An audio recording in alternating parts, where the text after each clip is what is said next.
What if Superman was raised by Adolf Hitler? That's not a theory. It's the terrifying reality of Mastermen Issue 1. An alien child crash lands in Nazi Germany and grows up to become Overman, a symbol of fascist power. But decades later, when the world he built starts falling apart, he's forced to question everything. If you enjoy dark twists on classic heroes, don't forget to like, subscribe, and hit the bell so you never miss a story like this. The story begins with a strange, almost absurd scene. Hitler, on a toilet, casually reading a Superman comic. His quiet moment is interrupted when a panicked officer bursts in with urgent news. Hitler, unfazed, tells him to flush the toilet for him. Nearby, at a Nazi research facility, Dr. von Braun shows Hitler the wreckage of an alien spacecraft that crash-landed in a rural field. Tests reveal the ship's hull is nearly indestructible, but what really shocks them is what's inside. A baby. Von Braun orders his soldiers to open fire on the child to test its resilience. The bullets bounce off. The child crushes metal with his bare hands. Hitler is stunned and calls him Übermensch, Overman, the perfect being. The future delivered straight into Nazi hands. 17 years later, on April 20th, 1956, Hitler's birthday, Overman leads a devastating invasion of the United States. Within days, the symbols of American freedom are wiped off the map, but not all hope is lost. One figure still stands, Uncle Sam, the living spirit of American resistance. Fast forward 60 years. Overman is no longer the confident icon of power.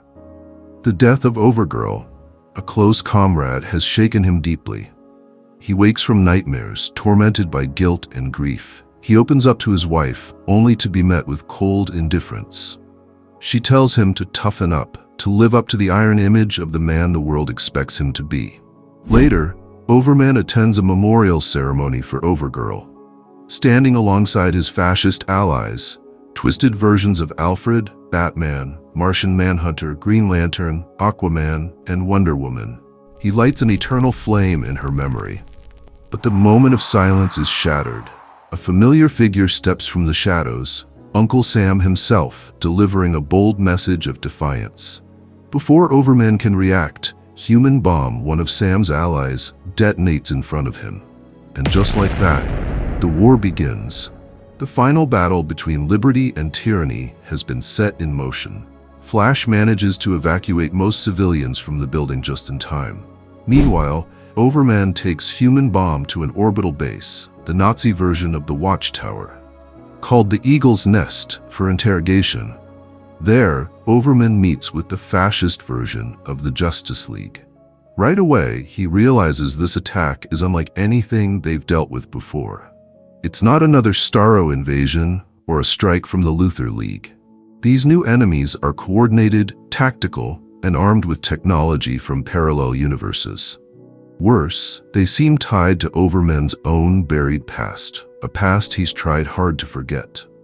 The Nazi Batman informs him that he's already tortured Human Bomb for days, but gotten nothing in return. Overman decides to try a different approach, something more restrained. But even then, Human Bomb refuses to speak. He'd rather die than betray the last shred of hope this world has left. After more attempts to break him, Overman begins to feel something he can't ignore: doubt. He confides in the Nazi Wonder Woman, but she shows no sympathy. Her response is cold. "You're the Superman of the Reich, act like it." Empathy has no place in the world they've built. Meanwhile, back in America, Uncle Sam continues to lead the resistance. He works in secret with a team of heroes known as the Freedom Fighters. Together, they've been preparing a counterattack, one that's been in the works for over 77 years. Overman, on the other hand, is busy preparing for the 10th anniversary of Overgirl's death, what is meant to be the final public remembrance. But he's haunted. Images of atrocities from his youth surface in his mind. He never says it aloud, but a question is forming deep inside. Should the right even exist? Later, he and his wife attend a grand cultural performance held in Overgirl's honor. At the same time, Back on Eagle's Nest, Nazi Aquaman and Nazi Batman discuss their suspicions. They believe Human Bomb wanted to be captured, that he's part of something bigger. They're right. Without anyone noticing, Human Bomb had been absorbing every bit of energy during his captivity. His body doesn't register pain. Instead, it stores and converts energy like a ticking bomb. And now, he detonates. The explosion levels the heart of the Eagle's Nest, taking both Nazi Aquaman and Nazi Batman with it. And what's more, it pulls Overman and the entire Nazi superstructure down with him. As Overman and his wife watch the grand performance from the ground, the ceremony is suddenly interrupted. A broadcast cuts through the silence. Uncle Sam appears, delivering a clear message to the world. He declares that he and the resistance will keep fighting again and again until fascism is wiped out completely. Because unlike Overman, they still hold on to something he's lost. Belief. Belief in freedom, in the future, in doing what's right. Moments later, the unthinkable happens. The Eagle's Nest, the Nazi orbital base, plummets from the sky, crashing directly into the heart of the city. Overman rushes to save as many people as he can, but it's too late. Metropolis is obliterated. Millions perish in an instant. The city's destruction marks the beginning of a new war, a war for freedom. And with it, the first spark of hope finally lights up a world long buried in darkness. Overman, overwhelmed by guilt and unable to face what he's helped create, makes a final choice. He leaves Earth behind, for good. And that's where the story ends.